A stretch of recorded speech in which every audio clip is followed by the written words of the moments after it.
Okay, welcome to Hitachi Dai. Tonight we're going to be seeing a match that has quite a lot behind it because of what happened here the last time these two teams met. It's Kashiwa Reysol versus Kyoto Sanga in the third round of the Emperor's Cup. But about 2 years ago, Kyoto Sanga came here for a J2 game. The last day of the J2 season, Kashiwa were already champions, Sanga were pushing for a promotion place, but it went a bit wrong for Sanga. They lost that game 13-1. So yeah, that's not good. And tonight they have a chance to get revenge. At the moment, Sanga play in J2 and they're doing really well this season. They're currently second, I think, in J2, whereas Reysol are struggling a little bit in J1. So I think tonight the two teams are probably closer now than they were when they were in the same division, if that makes sense.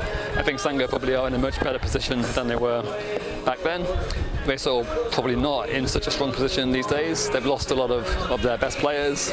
So yeah, it's going to be really, really interesting tonight. I think Sanga must be up for this game. Surely that result last time has got to play on their minds. So I can't wait to see what happens. I can't wait to see if they're going to do it or not. I do think they're going to beat them 13-1, but I think Sanga should be, they should be up for this one, and I think they've got a really good chance of winning this game tonight. So let's see what happens in this third round Emperor's Cup match. Also, you may be wondering, why am I wearing a yellow bin bag? Because Kashiwa Reysol fans are incredibly passionate about their team and the colour yellow.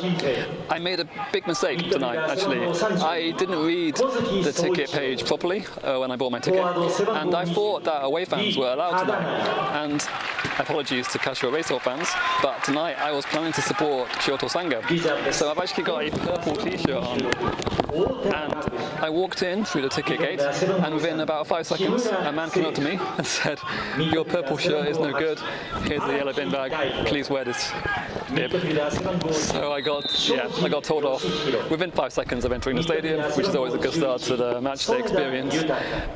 Actually, the last time I was here, also they gave me a yellow shirt to wear. They really do take it seriously. And yeah, so there were no away fans tonight. I was pretty much the only person in Sanga colours until I put on my yellow bin bag. So yeah, there were no Sanga fans here tonight, but it should be a really good match anyway. And yeah, let's see, kickoff is coming up soon. I really can't wait for this game.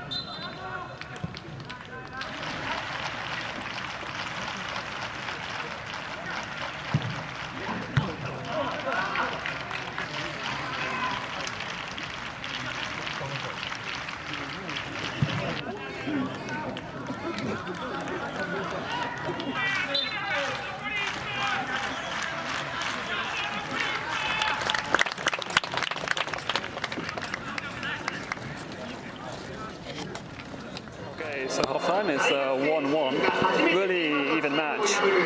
But towards the end of the half, I think Sanga got back into it. Reysol took the lead after 12 minutes. Sanga came back into it. So I think Sanga's revenge is still on if they can keep up the pace. But yeah, really even match, considering that there's Kashiwa J1, Sanga J2. Not a big difference. And Reysol are putting out a pretty strong squad tonight. There's quite a few first-team players in the team. Later on I want to speak a bit more about the Emperor's Cup because I think the competition has a bit of a problem, but I'll talk about that more later. Also, as for the fan experience in Japan at the moment, there's still a lot of restrictions on attendance. Masks are compulsory. In the stadium you must wear the mask at all times. Seating is all assigned and is spaced out. There's like a space between every seat.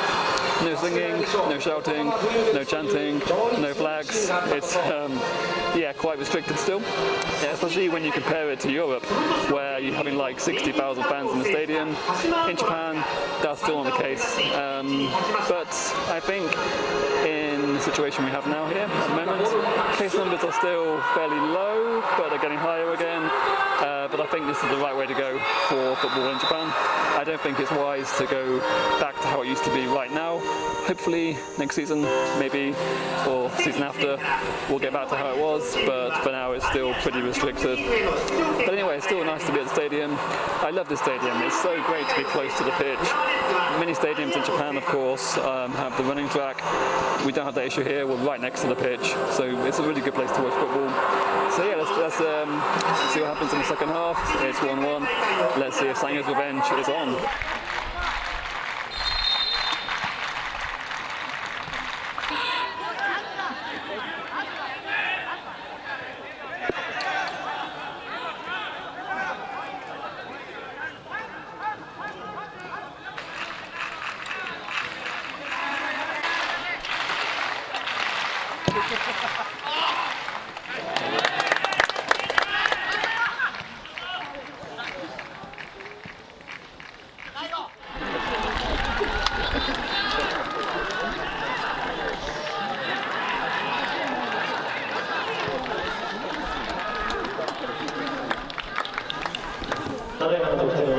Kyoto Sanga FC 背番号8荒木選手のゴールでした。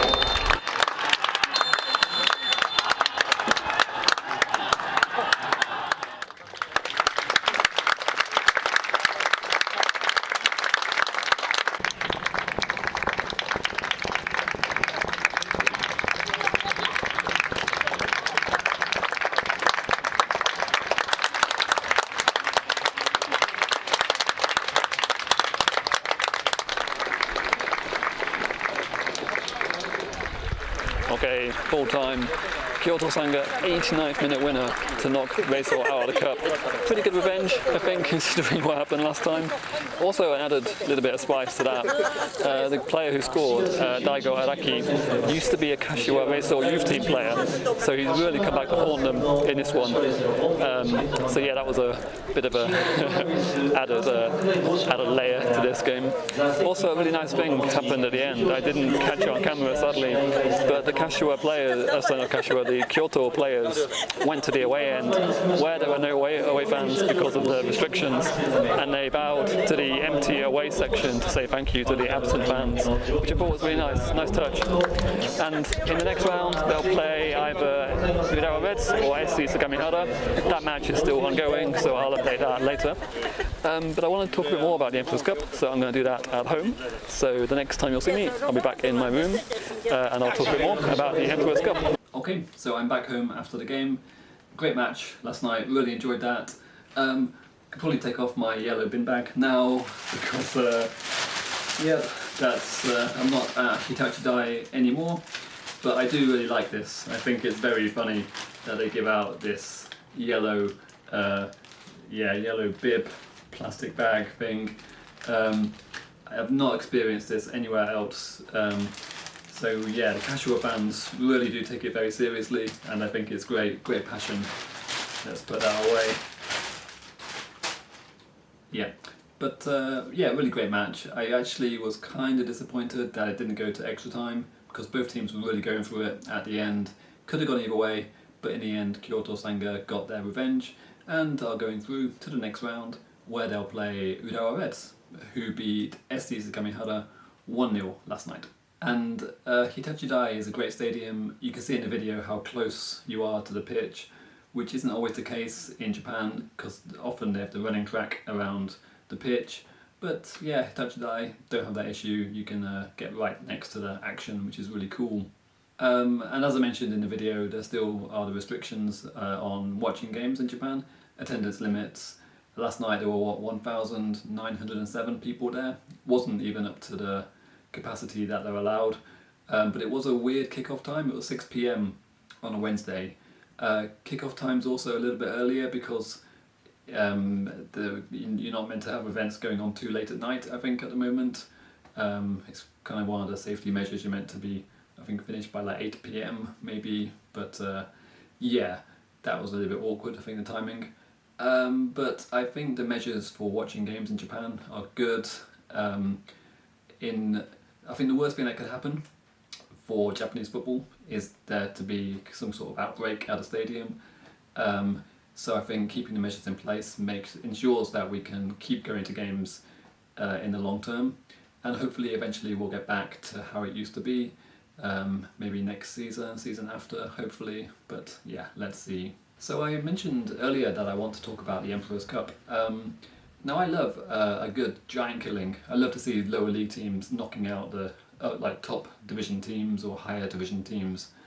But in the second round of the Emperor's Cup this season, there were so many bizarre results, like so many upsets, and you start to question like some of the teams, their motivation for the games. I'm not suggesting anything untoward. I'm just saying that the teams are not taking the competition seriously in the slightest, which I think is not good. It's I don't understand it in many cases because some teams, yeah, you're in a relegation battle. Maybe in that case you're gonna rest players. Okay, you can rest players, but even your second string team should be good enough to get past a team from the regional leagues or a university team. And if they're not, then it's not talent, it's a motivational problem. And we saw many cases of this in the second round. So I'm going to put some of the results from the second round on the screen. The first one here is FC Tokyo 1, Juntendo University 2. Now university teams in Japan are pretty good. I saw Hosei University beat Gamba Osaka 2-0 a few years ago, I think 2019. So this happens sometimes, but FC Tokyo shouldn't be losing that game. FC Tokyo, a J1 team, even if you're putting out your reserve players, youth team players, you should be able to win that sort of game. So that's kind of disappointing, but great effort by Juntendo. And I think in this case it's not a huge thing, it does happen occasionally, so yeah. FC Tokyo should have done better, but Juntendo clearly were really up for this game, so good result to them. Montedio Yamagata 1, Verspa Oita 2. Montedio Yamagata are a J2 team, Verspa Oita are the reigning JFL champions, the Japan Football League, which is like basically the fourth tier of Japanese football, the highest level of non-league football basically in Japan. So again, it's not, I guess, a huge shock, but you'd think Montedio should have been able to win that one if they were taking it more seriously. We're not done yet, there's more, and this one, I think the first one here is the worst result in the second round. So, Sanfrecce Hiroshima managed to lose 5-1 at home to Okoshiyasu Kyoto. Okoshiyasu play in the Kansai Soccer League, which is a regional league, basically the sort of fifth tier of Japanese football. Sanfrecce are a J1 team, and a pretty good J1 team. There's no excuse for that, I don't think. Yeah, of course, Okoshiyasu could play really well, but a regional league team should not be putting 5 goals past the J1 team, and you've got to really question Sanfrecce's approach to this game. But I think it's really disrespectful to the fans, because the Sanfrecce fans are still going to pay to go and watch this game. They want to watch their team do well, and if the team put in a performance like that, it's not. I don't think it's acceptable. And of course, you can narrowly lose to a regional league team, and you think, okay, maybe, yeah, that can happen. But to lose 5-1, no, that's that's really bad, I think. But of course, Okoshiyasu, good effort again. But Sanfrecce, what are you doing? That's poor, really poor. Also, we have Kyoto Sanga. They are a J1 team. They lost 1-0 to Iwate Kuruja Morioka. Morioka play in J3, so again, not great from Sendai. And there's even more. So we have Vanfure Kofu lost 2-1 at home to Fukui United, who play in the Hokushin Etsu League. Again, that's a regional league about the sort of 5th tier of Japanese football. Vanfure Kofu are a J2 team, so again, they should not have lost that one. Yokohama FC lost 2-1 to Vanrore Hachinohe, who Yokohama FC are a J1 team, a very a very bad one this year, I'm afraid to say. Bottom of the league by quite some distance. Hachinohe play in J3, so yeah, it's a bit of a shock again. And the last one, Yokohama F Marinos 2, Honda FC 2. Honda FC won 5-3 on penalties. This was actually Ange Postecoglou's last match in charge of Marinos before he joined Celtic. I say with this one, Honda FC are a little bit unusual in Japanese football. They're a JFL team, Japan Football League, but they're very strong. They could be in the J.League, I think, if they wanted to, but they don't want to lose this corporate identity of the Honda brand. And if you join the J.League, you have to adopt a hometown and be named after the hometown. So Honda FC don't want to join the J.League because of that reason, but they often they've won the Japan Football League so many times over the years. They're a really, really good team. I saw them beat Urawa Reds a few years ago. They almost every season they do this. They knock out a J-League team. Marinos, of course, they probably should have been strong enough to beat them, but again, I think probably didn't have the motivation to win this one. And with Honda FC, you really do have to take it seriously because they will beat a J-League team, yeah, quite easily if you give them a chance. But having said that, last night in the third round, there were no shocks. Even Honda FC got knocked out by Jubilo Iwata 4-1. So yeah, clearly the teams last night were taking it a lot more seriously than the teams in the second round. So maybe I'm being a bit unfair on the teams in the second round who lost. But I do think that I don't understand why, even if you're playing a second string team, why the players are not more motivated for this competition. And it's a very difficult problem to fix. I know in England there's a competition called what's it called now? It's always has really bizarre names. Is it Checkatrade Trophy now, I think? But in that competition, they tried to enforce a rule where the team had to include 6 players from your previous league match in the cup match to ensure that they weren't making wholesale changes. But I think that was a really unfair thing to do.